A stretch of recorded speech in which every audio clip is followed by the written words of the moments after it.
Ano ba ang kaligtasan? Ang kaligtasan ay yung pagliligtas ng Diyos sa tao mula sa parusa, kapangyarihan at presensya ng kasalanan sa pamamagitan ni Jesucristo. Ito ay ang regalo ng biyaya ng Diyos na matatanggap lamang sa pamamagitan ng pananampalataya at hindi sa mabuting gawa. Efeso 2:8-9. Ang kaligtasan ay may apat na aspeto. Una, ang justification o pagwawalang sala. Ito ay ang gawain ng Diyos kung saan sa oras na magsisisi ka at mananampalataya kay Kristo, pinapatawad ka sa lahat ng iyong kasalanan at ituturi kang matuwid sa harap ng Diyos. Dahil dito, tiyak na ang iyong kaligtasan mula sa parusa ng kasalanan at ikaw ay ligtas na mula sa impyerno.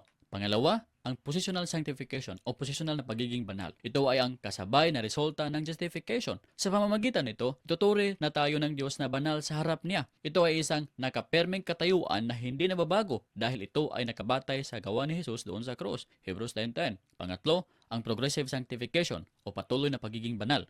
Ito ay ang araw-araw na gawain ng banal na Espiritu sa ating buhay. Binabago niya tayo upang magiging katulad tayo ni Kristo. Bagaman ito ay gawain ng banal na Espiritu, kinakailangan din ng ating pakikibahagi. 1 Peter 1:16, magpakbanal kayo sapagkat ako'y banal. At panghuli, ang glorification o pagluluwalhati. Ito ay ang pangwakas na aspeto ng kaligtasan. Sa pagbabalik ni Jesus, tayo ay ganap na ililigtas mula sa presensya ng kasalanan at makasama ang Diyos sa walang hanggan. Roma 8:30. Ngayon, paano ba tayo maliligtas? Tatalakayin natin yan sa susunod na video. Abangan.